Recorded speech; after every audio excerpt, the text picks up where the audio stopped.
आज का video based है कमेंट पर और कमेंट किया है किशोर पंचसारा 1111 ने। इन्होंने लिखा है, बहुत ही इंटरेस्टिंग है, आप सुनिए। पहले मोनू का पिताजी होते तो मोनू पैदा होते, इसीलिए शॉर्ट में इनके कहने का मतलब है उसके पिता को पहले दिखाना चाहिए ना सर, मेरी बात गलत हो तो सॉरी। देखिए, सबसे पहले तो मैं यहाँ पर किशोर जी से कहना चाहूंगा कि आपको सॉरी बोलने की बिल्कुल भी जरूरत नहीं है। आप नए राइटर हैं, आप अभी सीख रहे हैं, तो जाहिर सी बात है कि आपके मन में तरह तरह के क्वेश्चंस आते रहेंगे और मैं आप लोगों को बिल्कुल इन सभी मिस्टेक्स के बारे में बताता रहता हूँ अपनी वीडियोस में। तो चलिए शुरू करते हैं वीडियो को। मैं आप लोगों को इसके बारे में बताता हूँ, इनका क्वेश्चन मैं आप लोगों को एक्सप्लेन कर दूंगा जिनको नहीं समझ में आया है। तो let's start the video. Hi everyone, मैं हूं आकाश रजक और आप देख रहे हैं आरएस फिल्म्स प्रोडक्शंस। अगर आप हमारे चैनल पर नए हैं तो इसे सब्सक्राइब जरूर कर लीजिए, क्योंकि सब्सक्राइब करेंगे तो आपको स्क्रिप्ट राइटिंग और फिल्म मेकिंग की वीडियोस रेगुलर देखने को मिलेंगे।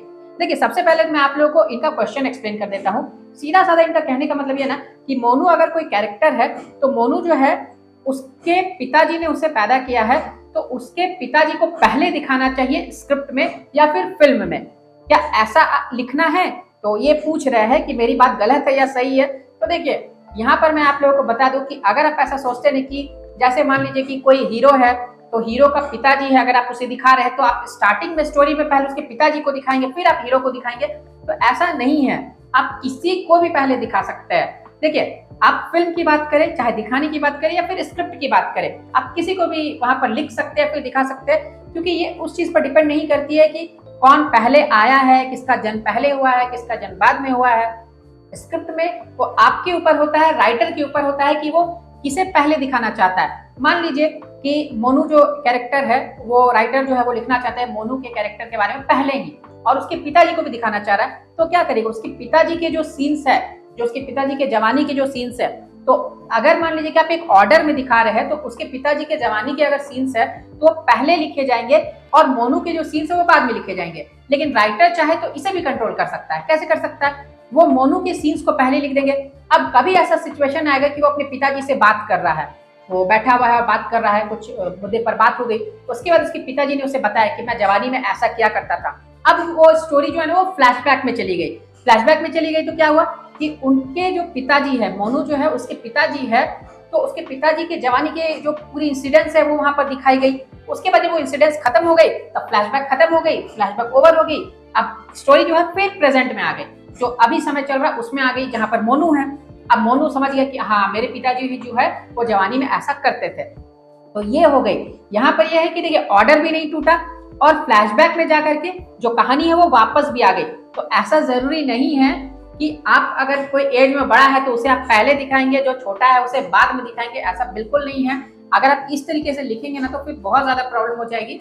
आपको इंटरेस्टिंग सोचना है, आपको ये चीज सोचना है ना, जब भी आप स्क्रिप्ट को लिखते हैं तो आपको ये चीज सोचना है कि कौन सा कहानी का पॉइंट जो है ना वो बहुत ज्यादा इंटरेस्टिंग है, उसे आपको पहले लिखना चाहिए। उसके बाद पूरी स्टोरी को फ्लैशबैक में ले जाना चाहिए। आप साउथ इंडियन मूवीज को देखिए, आजकल बॉलीवुड मूवीज जो है उसे फॉलो कर रही है धीरे धीरे धीरे, लेकिन आप साउथ इंडियन मूवीज को देखिए, वो क्या करेंगे ना, लास्ट के कुछ सीन्स में से एक सीन को वो उठाएंगे और आपको स्टार्टिंग में वो सीन दिखा देंगे। अब क्या होगा ना, पूरी स्टोरी जो है वो फ्लैशबैक में चली जाएगी, यानी वो बीती काल जो है, पूरा पीछे में क्या हुआ है वो पूरा वहां पर दिखाया जाएगा। और उसके बाद फिर बहुत सारे सीन्स जब पार हो जाएंगे, या हो सकता है लास्ट में भी कहानी जो है फिर एंड होकर के फ्लैशबैक ओवर हो जाती है। उसके बाद फिर कहानी जो है वो एंड हो जाती है प्रेजेंट टाइम में। पहले फ्लैशबैक ओवर हो जाएगी, उसके बाद फिर कहानी जो है वो प्रेजेंट टाइम में एंड हो जाएगी। तो यहाँ पर एक चीज सीखने को ये मिलती है ना कि आपको इंटरेस्टिंग पार्ट को पहले लिखना है, उसके बाद पूरी कहानी को फ्लैशबैक में ले जाना है। इसे कहा जाता है रिवर्स क्रोनोलॉजिकल स्ट्रक्चर। ये भी एक स्क्रिप्ट स्ट्रक्चर होता है, जैसे कि 3 एक्ट स्ट्रक्चर के बारे में आपने सुना होगा, तो उसी तरीके से ये भी एक स्क्रिप्ट स्ट्रक्चर है जो कि बहुत ज्यादा अभी चल रहा है। आजकल जो 90% मूवीज बन रही है ना, ये रिवर्स क्रोनोलॉजिकल स्ट्रक्चर को ही फॉलो कर रही है। मुझे भी ये काफी पसंद है, क्योंकि इसमें क्या होता है ना, इसमें ऑडियंस जो है उनके मन में एक इंटरेस्ट आ जाता है, क्योंकि वो इंटरेस्टिंग सीन को पहले देख लेते हैं। अब उनके मन में आ गया कि अरे आगे क्या होने वाला है, ये कहानी ऐसी है तो उसके पहले क्या हुआ होगा। तो इंटरेस्ट ऑडियंस के मन में जगाने के लिए इस तरीके से किया जाता है। तो डेफिनेटली आपको भी ऐसा करना चाहिए, रिवर्स क्रोनोलॉजिकल स्ट्रक्चर का इस्तेमाल कीजिए राइटिंग में, स्क्रिप्ट राइटिंग में। और हाँ, देखिए, इस तरह की बहुत सारी मिस्टेक्स होती है राइटर से, और अगर इस तरह की मिस्टेक्स हो रही है तो जाहिर सी बात है कि आपने स्क्रिप्ट राइटिंग को अभी प्रोफेशनली नहीं सीखा है। अगर आप सीखना चाहते हैं तो आप हमारी कोर्स को ज्वाइन कर सकते हैं, A to Z script writing online certificate course. जिसमें आप लोगों को प्रैक्टिकल वीडियोस के जरिए सैंपल्स और एग्जांपल्स के साथ पूरी स्क्रिप्ट राइटिंग की ट्रेनिंग दी गई है, बेसिक टू एडवांस लेवल तक। और उसमें टाइम टू टाइम ऑफर्स भी चलते रहते हैं। जब आप कोर्स को कंप्लीट कर देंगे तो आप हमारे इंस्टीट्यूट की तरफ से सर्टिफिकेट भी पाएंगे। तो अगर आपको कोर्स को ज्वाइन करना है तो इसके लिए हमारे जो ऑफिशियल कॉन्टैक्ट नंबर है उस पर कॉन्टैक्ट कर लीजिए, और फी वगैरह के बारे में भी आप इसी नंबर से पता कर सकते हैं।